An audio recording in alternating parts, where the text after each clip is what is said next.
దేవుడి స్తోత్రాలండి. మనం చాలామంది అందరం క్రైస్తవులం. కానీ క్రైస్తవులైన తర్వాత మనం అనేక మాటలు వింటూ ఉంటాం. కొంతమంది నా ఇంటి అంటారు, నేను చాలా భక్తుడిని, నేను చాలా నీతివంతుడిని, మా అమ్మ చిన్నప్పటి నుంచి నా కోసం ఎంతో ప్రార్థన చేసింది, నేను ఉమ్ము కూడా ఎక్కడ ఉసేవును కాదు అని కొంతమంది నా ఇంటి వాళ్ళు చెప్తూ ఉంటాం కూడా మీరు వింటూ ఉంటారు. క్రైస్తవుడిగా మారాలన్నా, క్రైస్తవుడిగా పుట్టాలన్నా ఏ తల్లి ప్రార్థన, ఏ తండ్రి ప్రార్థన పనికిరాదు. కేవలం ఉచితమైన దేవుని కృప ఒకటే పనిచేస్తుంది. మనకి లేఖనాల్లో గమనించినప్పుడు యేసు ప్రభు పుట్టినప్పుడు గొల్లలు పాటలు పాడుకుంటూ వచ్చేస్తున్నారు. లేఖన ప్రకారం ఆయన ఎక్కడైతే పుడతాడని చెప్పారో, ఆయన ఎలా పుడతాడని చెప్పారో అలాగే పుట్టాడు. తల్లి కూడా వదిలేయండి. సరే, గొల్లలు వచ్చేసారు. గొల్లలు ఆయన చూశారు, పాటలు పాడారు. ఈ లోపల యూదులు వచ్చారు. యూదులు అంటారు, మేము ఎంతో కాలం ఎదురు చూస్తున్నాం యేసు ప్రభు పుడతాడని, మమ్మల్ని పాపలను చిడిపిస్తాడని, మమ్మల్ని పరలోకరాజ్యం తీసుకెళ్తాడని మేము ఎంతో కాలంచి ఎదురు చూస్తున్నాం. ఎదురు చూస్తున్న వ్యక్తి ఈ వ్యక్తి కాదు. మరి ఎవరు కాదని చెప్తున్నాం కదా, ఆయన ఎవరో మాకు తెలీదు. ఒక మరియమ్మ అన్నారు కదా, వాడు గర్భాన్ని పుట్టాడో మాకు తెలియదు. కానీ ఈయన మట్టికి రక్షకుడు కారు అని నిర్మోహనంగా శాస్త్రులు, పండితులు, వేదాంతులు ఆ మాటను ఆ గొల్లలకు చెప్పారు. ఆ గొల్లలు, నాయనా మా దగ్గరికి దేవదూతలు వచ్చారయ్యా, మా దగ్గరికి ఈ విషయాలు చెప్పారు, పశువుల దొడ్లో పుడతాడు, బెత్లెహేములో పుడతాడని చెప్పారు, ఆయన ఎక్కడే పుడతాడని సేమ్ అలాగుంది. పిచ్చోడా, మీరు ఎంతమందిని చెప్పినా మీరు నమ్మడానికి మేమన్నా ఎర్రోళ్ళు అనుకుంటున్నారా? మేము పిచ్చోళ్ళు అనుకుంటున్నారా? పిచ్చి పిచ్చిగా మాడతారు మీరు, పిచ్చి యాక్షన్ చేస్తారు మీరు అని ఇస్రాయేల్ తిరుగుబాటు చేస్తున్నారు. ఎందుకు అలాగ వాళ్ళు తిరుగుబాటు చేస్తున్నారు? భక్తులే కదా, ఒక నిరీక్షణ కలిగి ఉన్నారు కదా. మరి ఎందుకు వాళ్ళు ఒప్పుకుంటలేదు? వారు ఎందుకు అంగీకరించట్లేదు? అంగీకరించబడగల కారణం ఏమిటి అని మనం చాలా జాగ్రత్త చూసినప్పుడు మనకి రోమియోలు చాలాసార్లు చూసాం. 9వ అధ్యాయము 33వ వచనములో నేను అడ్డుబండగా ఉన్నాను. ఎలా ఉన్నాను? నేను అడ్డుబండగా ఉన్నాను. మనలో చాలామంది అలా చీకట్లో జీవిస్తూ ఉంటారు. మనం ఏమంటామంటే, అదిగో దేవుణ్ణి నమ్ముకున్నాం, మేము తాగుడు మానేసాం, దేవుణ్ణి నమ్ముకున్నాం, మేము ఉపవాసం చేస్తున్నాం, మేము దేవుణ్ణి నమ్ముకున్నాం, గొప్ప మరి చీకట్లో బయటకు వచ్చేసాం, మరి మమ్మల్ని అన్ని విధాలా దేవుడు ఆశ్రయించాడు, మమ్మల్ని అన్ని విధాలు ఆయన దీవిస్తున్నాడు. మరి వాళ్ళు కూడా దేవుణ్ణి నమ్ముకున్నారు కదా, వాళ్ళకు కూడా మరి ఎందుకు జరగదు అలాగా అనే ప్రశ్న మనం వేస్తూ ఉంటాం. ప్రశ్న వేసి మళ్ళీ ఇంకో మాట అంటాం, వాళ్ళు భక్తిహీనండి, వాళ్ళు భక్తిహీనండి, వాళ్ళు దేవుడిని నమ్మలేదండి, దేవుడిని నమ్మలేదండి, దేవుడు తెలియదండి వాళ్ళకి అని కూడా అనుకుంటాం. ఏం సువార్త చెప్పాడు? ఇజ్రాయెల్ చెప్పలేకపోయారు, ఇస్మాయిల్ చెప్పలేకపోయారు, లేఖనాలు ఉన్నవాళ్ళు చెప్పలేకపోయారు. లేఖనం లేని అపోస్తలుడు పేతురు గారు అంటాడు, ఆయన ఎవరో తెలుసా? యెహోవా. ఆయన ఎందుకు వచ్చాడు తెలుసా? లేఖన ప్రకారంగా నరుడుగా పుట్టి, లేఖన ప్రకారంగా శిలువ పొంది, లేఖన పరంగా తిరిగి లేచి మా దగ్గరికి వచ్చాడు.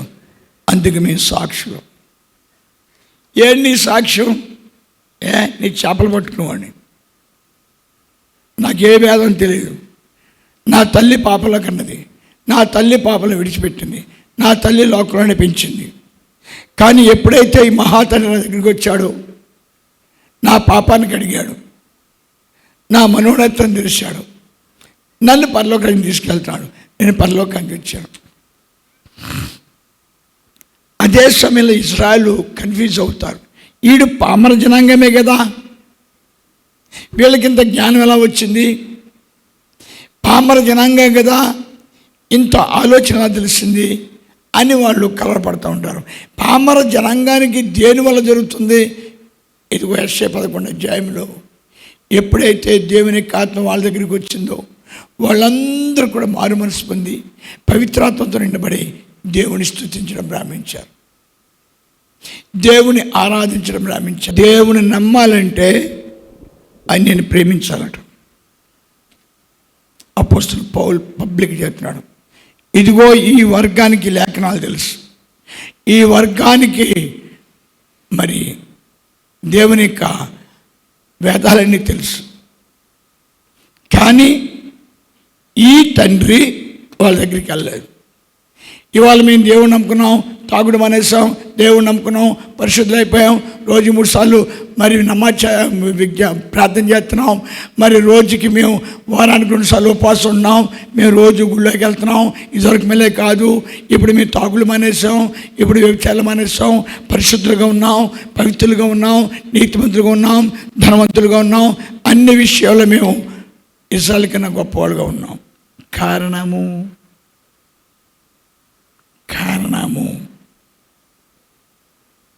ఎవరు వచ్చారు? దేవుడు వచ్చి ఉచితమైన కృపతో వాళ్ళని దర్శించి వాళ్ళకి లోక సంబంధమైన ప్రతి ఒక్క ఆ జీవితాన్ని తీసేసి అబ్రహాముని ఏ విధంగా పరిశుద్ధపరిచాడో, అబ్రహాముని ఏ విధంగా నీతిమంతుడిగా మార్చాడో, అబ్రహాముని ఏ విధంగా ఎబ్రిన్ చేశాడో, ఈ రోజున నిన్ను కూడా అలా చేస్తున్నాడు. అందుకు ఈ యొక్క పౌలు గారు అంటాడు, దేవుడు నన్ను మిక్కిలంగా ప్రేమించాడు.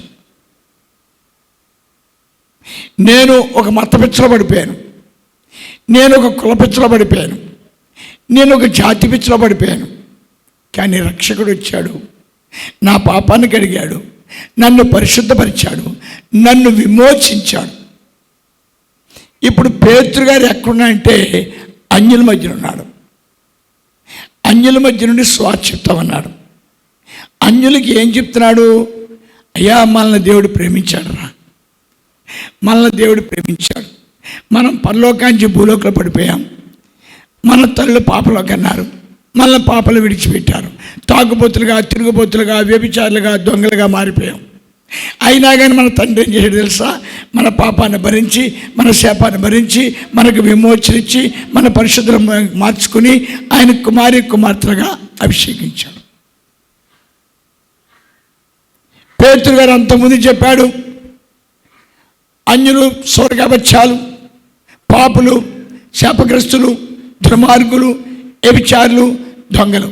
ఇప్పుడు పేతురు గారు చెప్పేవాళ్ళు ఎవరున్నారండి? వ్యభిచారులు ఉన్నారు. పేతురు గారు చెప్పేవాళ్ళు దొంగలు ఉన్నారు. పేతురు గారు చెప్పేవాళ్ళు భయంకరంగా తాగుబోతున్నారు. కానీ వాళ్ళ గురించి ఏం చెప్తున్నాడు? మీరు బుద్ధిహీనులు, తాగారు, మీరు బుద్ధిహీనులు, వ్యభిచారం చేశారు, మీరు బుద్ధిహీనులు, అలా చేశారు అంటలేదు. తండ్రి యొక్క కృప మన పైన ఉన్నది. మనము ఎంత చీకట్లో వెళ్ళిపోయినా, మనం ఎంత భ్రష్టులు అయిపోయినా, మనం ఎంత పాపాత్మ అయిపోయినా ఆయన కృప మనల్ని విడవలేదు. మనం ఇలాగుండా కారణం ఏంటంటే మన పాపాలు ఆయన భరించాడు, మన శాపాలు ఆయన భరించాడు, మన ఆత్మజ్యోతిని ఆయన వెలిగించాడు, మన నేత్రాలు వెలిగించాడు. అదే వేదాలు చేతపట్టుకున్న వాళ్ళకి ఆయన దర్శనం జరగలేదు, ఆయన వాళ్ళ మనోనేత్రం తెరవలేదు, వాళ్ళు ఆత్మజ్యోతులు వెలిగించలేదు, వాళ్ళకి విమోచన లేదు. కాబట్టి వాళ్ళు ఏమంటలేదు, యేసే రక్షకుడు అంట్ల తప్పలు కొట్టుకుడు.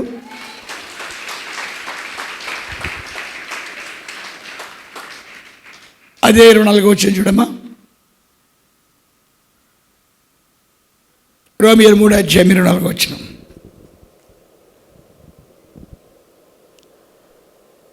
కాబట్టి నమ్మువారు ఆయన కృపచేతనే క్రీస్తు యేసునందలి విమోచన ఏం చేశాడండి, విమోచించాడు. విమోచన కోసము తపస్సులు, యజ్ఞాలు, యాగాలు, క్రతువులు, పూజలు, హిమాలయ పర్వతాలు, ఎన్నెన్నో గంగానది ఒడ్లు మనం చూస్తూ ఉంటాం. దాని గురించే మా వాళ్ళు ఎంతో పరిశుద్ధులు గంగానదిలో ములిగారు, మా వాళ్ళు ఎంతో పరిశుద్ధులు గోదావరిలో ములిగారు, మా వాళ్ళు ఎంతో పరిశుద్ధులు 3 సంవత్సరాలు తపస్సు చేశారు, మా వాళ్ళు ఎంతో పరిశుద్ధులు 6 సంవత్సరాలు తపస్సు చేశారు. ఇక్కడ పౌలు గారు చెప్తున్నాడు, మీ కొరకు ఆయన యాగమై మీకు విమోచనిచ్చాడు, మిమ్మల్ని పరలోక రాజ్యం తీసుకెళ్తున్నాడు. ఎందుకు తీసుకెళ్తున్నాడు? ఆయన కృప మేము ఉంది కాబట్టి, ఆయన మనలను ప్రేమిస్తున్నాడు కాబట్టి, ఆయన మనమంటే ప్రేమ కలుగున్నాడు కాబట్టి మనల్ని దర్శిస్తున్నాడు. కంటిన్యూషన్.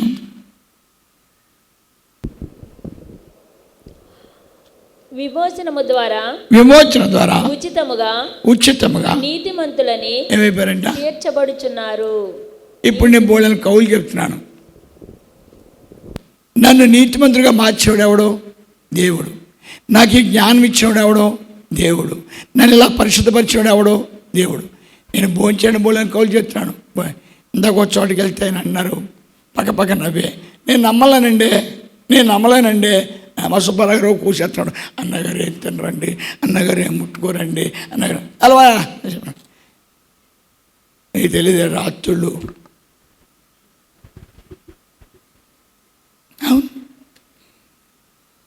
అవునవును ఏంటి రాత్రులు ఒక గ్లాస్ పూసి తాగుతారు అన్నయ్య గారు, పొద్దున్న సేకడతోనే ఒక హార్లిక్స్ గ్లాస్ తాగుతారు. నేను ఎక్కడ వినలేదు నీ మాట, నేను ఎక్కడ చూడలేదు నీ మాట. ఏంటి మరి మా అన్నగారు ఏం తినరు, మా అన్నగారు ఏం తినరు అంటే ఎప్పుడు చచ్చిపోవాలి ఈయన, సావకుండా ఇప్పుడు దగ్గర బతుకున్నాడంటే నన్ను ఎలా నమ్మంటావు? ఎవరికి నమ్మకం అండి? నేనే ఆశ్చర్యపోతూ ఉంటాను. ఎలా ఉంటున్నాను నేను, ఎలా జీవించగలుగుతున్నాను, నేను ఎలా బ్రతకగలుగుతున్నాను. ఒకవేళ తినేద్దామని ఆశ పెట్టుకున్నా తినేవట్లేదు. అని చేత ఇక్కడ చెప్తున్నాడు, ఆయన ఉచితమైన కృప చేత మనలను నీతిమంతులుగా మార్చుకున్నాడు, మనలను యథార్థపడిగా మార్చుకున్నాడు.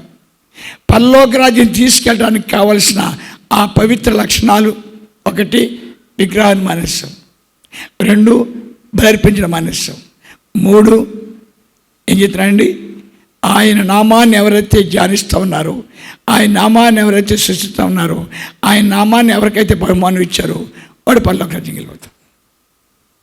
ఇప్పుడు మనం ఏం చేస్తున్నామండి, పాపల నుంచి బయటకు వచ్చేసాం, బాప్టిజం తీసేసుకున్నాం, సంఘంలోకి వచ్చేసాం, ఇంకా ఆరాధన చేసుకుంటాం. ఇంకేం చేస్తున్నామండి, బలిహారం చెల్లించడం మానేస్తాం. ఇంకేం చేస్తున్నామండి, మన సంఘం ఎక్కడ ఏమవుతుందండి, ఎత్తబడుతుంది, పరలోక రాజ్యంకి వెళ్ళిపోతున్నాం. ఎవరు చేశారు ఈ పని? ఏం చేశాడైనా మనల్ని ప్రేమించాడు. అదే అపోస్తులు పౌలు చెప్తున్నాడు, ఆయన మనల్ని మిక్కుడంగా నాకేం చేశాడు? నాకేం చేశాడు? నేను ఇంటి కోసం ప్రార్థన చేస్తున్నాను, నాకు ఇల్లు కట్టాడా? నేను మరి పిల్ల కోసం ప్రార్థన చేస్తున్నాను, పిల్లకైనా పిల్లలు పుట్టారా అని యథాస్తులు అంతా తెలుసు. భూలోకంలో ఎవరు పొందలేని గొప్ప రక్షణ దేవునికి ఇచ్చాడు. ఆ రక్షణ బట్టి మనం ఏం చేయాలంటే అండి, దేవుని స్తుతించాలట. ఆ రక్షణ బట్టి ఎప్పుడైతే దేవుని స్తుతింతామో అందుని చేశారు 5వ అధ్యాయం 19వ వచనం.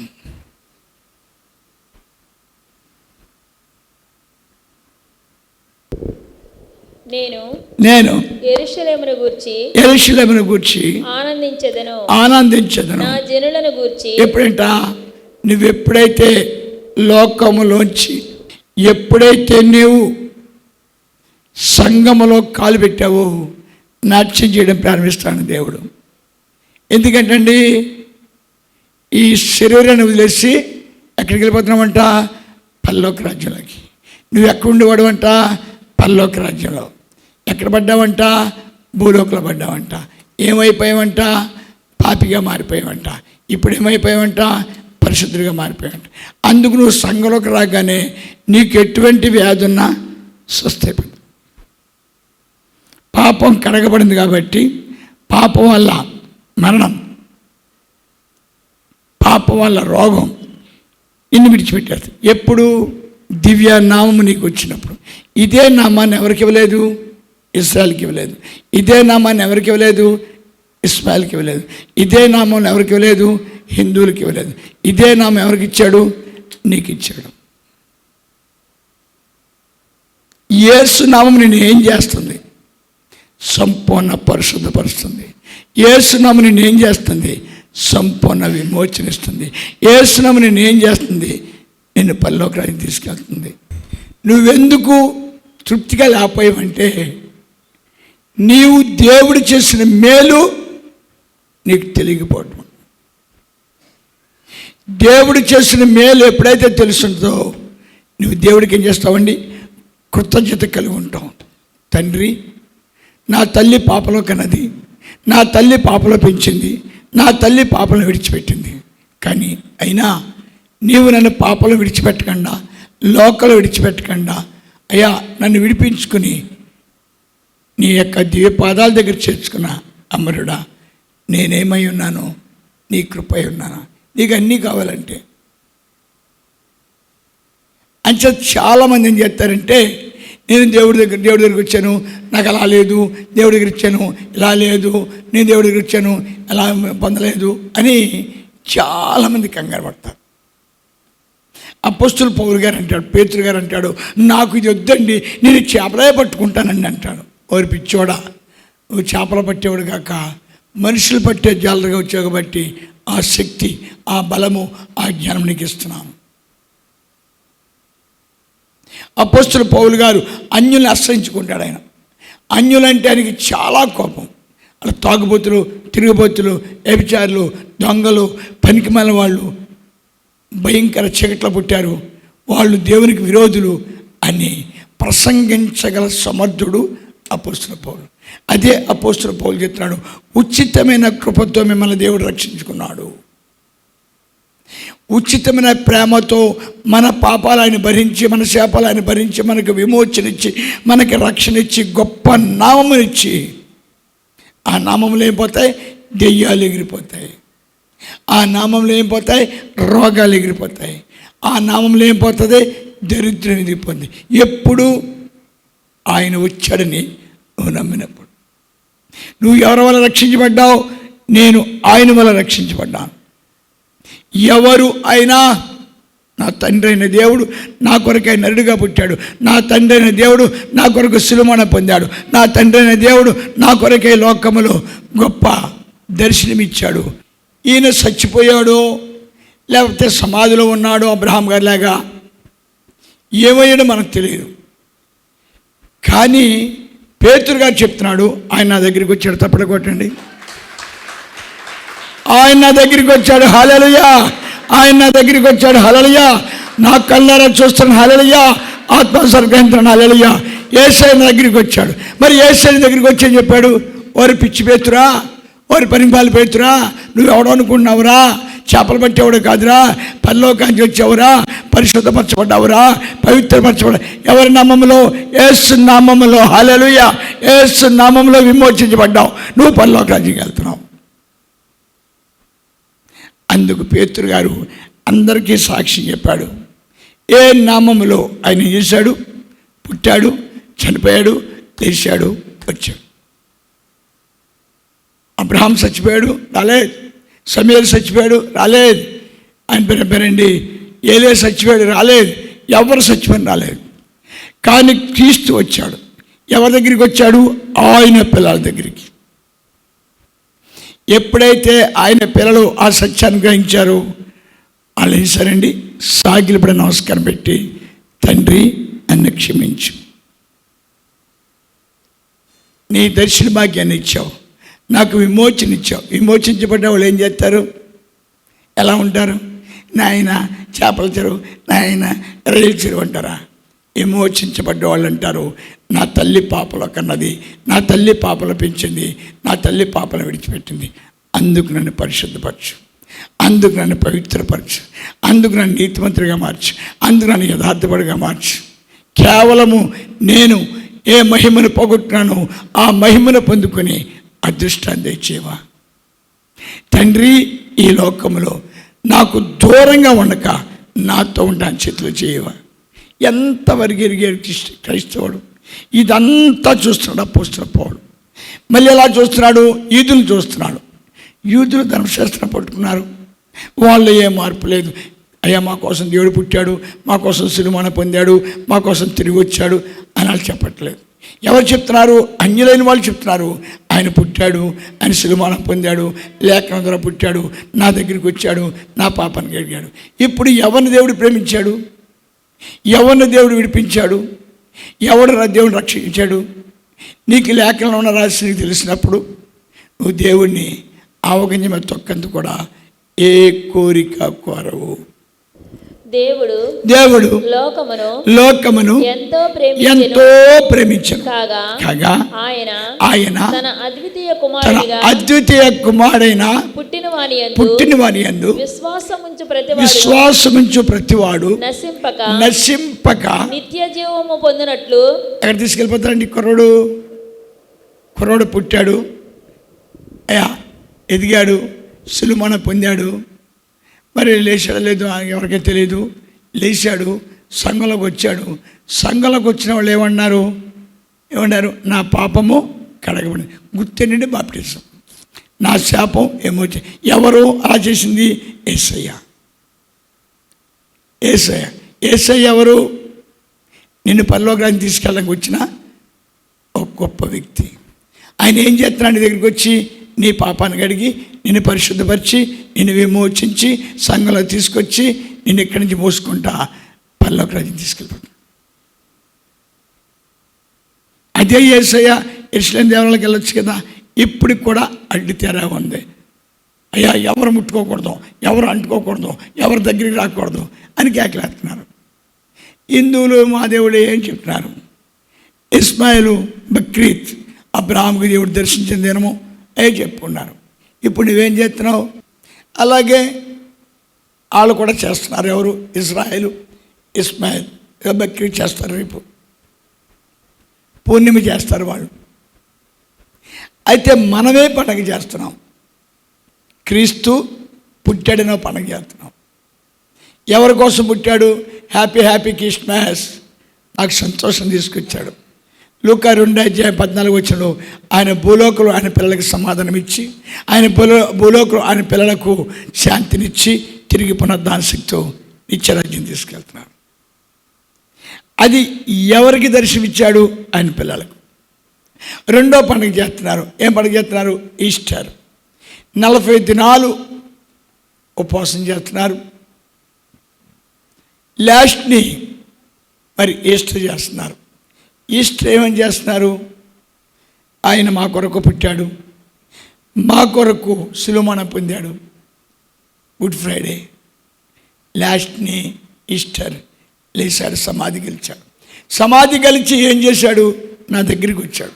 ఆ రోజున పేతురు దగ్గరికి వచ్చాడు, ఆ రోజున పౌలు దగ్గరికి వచ్చాడు, ఆ రోజున మగ్దలమరి దగ్గరికి వచ్చాడు, ఈ రోజున నా దగ్గరికి వచ్చాడు. వాళ్ళందరూ పరలోక రాజ్యంకి వెళ్ళారు, నేను కూడా పరలోక రాజ్యంకి వెళ్తాను. నువ్వెందుకు అలా కలవరపడుతున్నావంటే నువ్వు లోకాన్ని విడిచిపెట్టలేదు. అది నీ దురదృష్టం, అది నీ దురదృష్టం. చాలామంది అంటారు వాళ్ళు మరి అలా ఉంటున్నారేంటి, వాళ్ళు లోకాన్ని విడిచిపెట్టలేదు, వాళ్ళ కర్మ. ఇవాళ లోకం నుంచి దేవుడి బయట తీసుకొచ్చాడు, ఆయన ఎవరో తెలియజేశాడు, నువ్వెందుకు క్రైస్తవుడో ఏమో చెప్పాడు, అన్నీ తెలుసుకున్నాను. నీవు ఆయన ఎలా మారిపోయావు? నీతిమంతుడుగా. నీతిమంతుడు నిత్యముగా ఆశీర్వాదకరువులు. నీతిమంతులు వారు సంతానం వర్ధిల్లుతారు. నీతిమంతులు ఈ లోకంలో గనులుగా జీవిస్తారు. నీతిమంతులు ఉండే స్థలం ఎక్కడంటే పరలోక రాజ్యం. ఇప్పుడు మనం దేవుడు ప్రేమించడం లేదో తెలియాలి మనకి. మనం దేవుడిని నమ్ముకున్నామా, దేవుడు మనల్ని నమ్ముకున్నాడా? అనేక మంది నీతిమంతులకు ఎందుకు మారలేకపోతున్నారు? అనేక మంది యథార్థులకు ఎందుకు మారలేకపోతున్నారు? అనేక కోట్లాది మంది క్రీస్తు పుట్టాడని ఎందుకు చెప్పలేకపోతున్నారు? అనేక కోట్లాది మంది ఆయన క్రీస్తు మరణించడం ఎందుకు చెప్పలేకపోతున్నారు? అనేక కోట్లాది మంది క్రీస్తు లేచడం ఎందుకు చెప్పలేదు? నువ్వెందుకు చెప్తున్నావు? నువ్వేమైనా యజ్ఞం చేసావా? నువ్వేమైనా యాగం చేసావా? నువ్వేమైనా క్రతు చేసావా? నీకో బహుమానం ఇచ్చాడు, ఆ బహుమానమే దేవుడు. ఆయన ఎందుకు పుట్టాడు, ఆయన ఎందుకు శిలుమరణ పొందాడు, ఆయన ఎందుకు తిరిగి లేచాడు, ఆయన ఎందుకు నీ దగ్గరికి వచ్చాడు? నీ చుట్టాల దగ్గర రాలేదు, నీ బంధువుల దగ్గర రాలేదు, నీ స్నేహితుల దగ్గర రాలేదు, నీ దగ్గరికి వచ్చాడు. అప్పుడు మన రాజేశ్వరక్క అంటది, మా తమ్ముడు కూడా దేవుణ్ణి నమ్ముకుంటాడా అని చెప్తున్నాడు. మీకో బహుమానం, యేసు నామమును మీరు 100 పలకాలంటే మీరు ఖచ్చితంగా ఆయన మిమ్మల్ని ప్రేమించాలి. ఎవరు ప్రేమించాలి? దేవుడు ప్రేమించాలి. అదే దేవుడు ఇజ్రాయెల్ ప్రేమించలేదు, అదే దేవుడు ఇస్మాయిల్ ప్రేమించలేదు, అదే దేవుడు హిందువులు ప్రేమించలేదు, అదే దేవుడు మనల్ని ప్రేమించాడు. అందరు ఎదురుగుండా పుట్టాడు, అందరు ఎదురుగుండా సిలువను పొందాడు, అందరు ఎదురుగుండా తిరిగాడు, సమాధి చేశారు. కానీ అందరూ ఆయన అనలేదు. నువ్వేమన్నావు? ఆయన సమాధి నెగ్గాడు, ఆయన లేచి వచ్చాడు. ఎవరి కోసం సమాధిలో ఉంటే నువ్వు రక్షించబడతావా? రక్షించబడవు కదా. అంచే సమాధిలో లేడు, ఎక్కడున్నాడు? నీ దగ్గర ఉన్నాడు. సమాధిలో లేడు, ఆయన ఏం చేస్తున్నాడు? నిన్ను పరిశుద్ధపరుస్తున్నాడు. సమాధిలో లేడు, ఏం చేస్తున్నాడు? ఆయన నిన్ను నీతిమంతుడిగా మార్చుకున్నాడు. సమాధిలో లేడు, నిన్ను ఎక్కడున్నాడు? నిన్ను యథార్థపడిగా మార్చి నిన్ను దీవిస్తామన్నాడు. అంచేత అన్ని నామములకైనా ఘనమైన నామము, పరిశుద్ధ నామము, విమోచన నామము, యేసు నామము. ఈ నామములో ఉన్న వాళ్ళకి దేవుడు ఏం చేశాడండి? బహుమానం ఇచ్చాడు. ఆ బహుమానాన్ని ఎప్పుడైతే మనం తెలుసుకోగలుగుతామో ఈ లోకంలో నిత్యము తన్మయత్వంతో. బేబీ అడిగిందంట, అన్నగారు వాక్యం ఎలా చెప్తున్నాను, నేను చెప్పలేనండి ఆ మధురానుభూతిని అందంట. అప్పుడు ఎవరు మాటలు మనకు తెలియదు, ఆ మధురానుభూతి అంతా అన్నయ్య గారు వాక్యంలో ములిగి తేలి తేలి ములిగి తన్మయత్వంతో నిండిపోతుంటే నాకు కూడా హృదయం బదులైపోయి నేను కూడా అన్నయ్య గారి లాగా పరలోక రాజ్యం వెళ్ళిపోవాలి అని చెప్పిందంట. ఇలా చెప్పింది అంకుల్ గారు. ఆవిడ చాలా మంచిది, ఆవిడ ధన్యురాలు. అంచేత వాక్యము నిన్ను జీవింపు చేస్తే, వాక్యం నిన్ను పరిశుద్ధపరిస్తే, వాక్యం నిన్ను పరలోక రాజ్యం తీసుకెళ్తే, అట్టి కృప నువ్వు పొందుకొని దేవుని ప్రేమను నిత్యము ఆస్వాదించబడుతూ, గణపరచబడుతూ, దీవించబడుతూ గాక. ఆమేన్.